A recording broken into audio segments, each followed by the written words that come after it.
South Carolina. You're not beating UGA this year. This is Steve Spurrier's last game in Athens.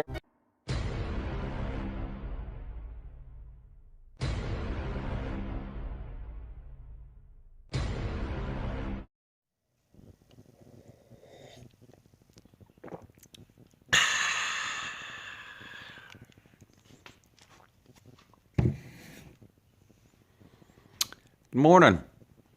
Yep, it's me, Uncle Lou, live on LouTube for you.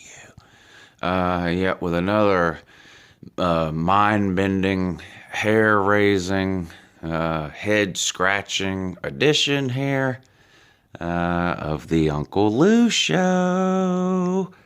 Yay! Well, Georgia's bowl game is today at noon. Play Penn State in the Taxslayer Bowl. It's what used to be the Gator Bowl. But now, because corporate America runs everything, it's called the Taxslayer Bowl. Can't have real names for these bowls anymore. They all have to be changed to business names. So, Taxslayer Bowl. I've already told you Georgia's going to win, which is no problem for me to tell you that. That's my opinion. And I'm sticking to it. Yeah, and if you saw the prediction video I made, I don't know, 4 or 5 days ago, where I went through all the rest of the bowl games, what was left, and told you the winners. I'm doing pretty good on that. I'm 10-4 in the games that I picked. Yeah, a few I got wrong. I actually picked Notre Dame. I don't know why. I even said in the video Ohio State's the better team. I just hate Ohio State more than I hate Notre Dame. Was the only reason I picked Notre Dame. That didn't work out for me. Yep. And in the playoff games, I got one right, one wrong. I got the Alabama game right, but I picked Oklahoma to beat Clemson. I was wrong. Yeah, so that was 2 losses there, and then a couple of SEC teams let me down. Yep. But the SEC is still looking really good in the bowl games. No surprise. I told you I thought the SEC would break its own record for number of bowl wins, and we can still do that. Georgia's got to do its part today. And go ahead and win, which shouldn't be a problem. I don't know, we'll see.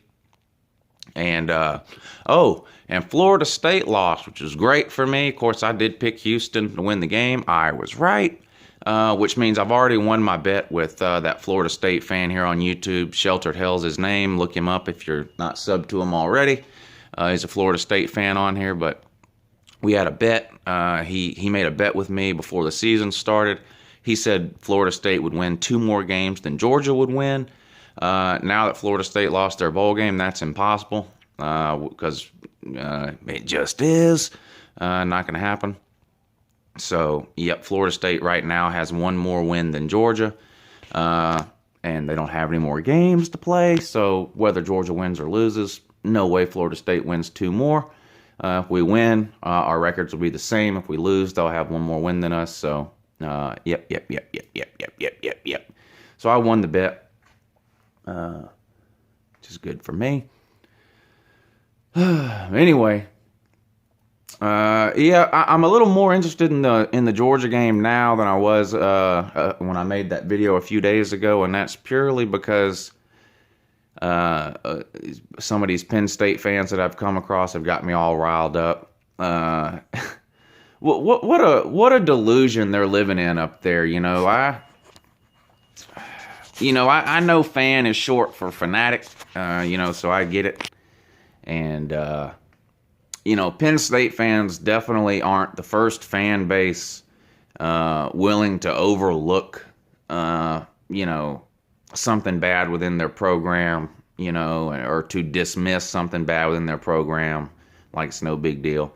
But they're definitely the worst. I mean, it's one thing to make excuses for. I'll just take a recent. I'm not taking a shot at Florida. God knows they don't need it right now. They got Michigan bent Florida over their knee, spanked their little bottom blue. So this isn't a shot at Florida, but it's one thing, like, for Florida fans to make excuses about the Will Grier situation, the steroid thing or whatever. That's a trivial matter, really. Will Grier doing steroids, the end of the day, that's not really hurting anybody. But to make excuses for what happened up there in Penn State, man, I'm telling you, you people are sick up there. I'm serious. That's awful. That crosses the line between, supporting your school or your team, and being a diehard fan. You jump way over that line into the just being a terrible human category. What's wrong with y'all up there? Look, I mean, Joe Pa is just as much to blame as Sandusky. That's just all there is to it. I mean, all these people telling me, well, Joe Pa did what he was required to do. He informed his superiors. He followed the chain of command. He did the bare minimum he was required to do. That's it. They tried to sweep that thing under the rug. I mean, look, an assistant coach caught Sandusky in the act of raping a 10-year-old. He went and told Joe Paterno. Joe Paterno, told, I guess, the AD. And then a meeting was held between Joe Paterno, the AD, the school president, and the guy or whatever from campus police. The four of them decided to do nothing. Nothing. That's inexcusable. I think all four of the people in that meeting should be thrown in jail, or should have been thrown in jail. That's just horrendous. I mean, they gave this guy his own office up there. It's really mind-boggling that Penn State fans would support Joe Paterno in that. It just really is. So anyway, though, bottom line, it gives me a little bit more of a reason to be excited or to have some added interest in the game today. I'd really love to beat Penn State and shut these Paterno people up. But anyway, enjoy the games today. Everybody should still be off from New Year's with today being Saturday, so you should be able to sit home and watch some football today if that's what you want to do. But anyway, go Dogs.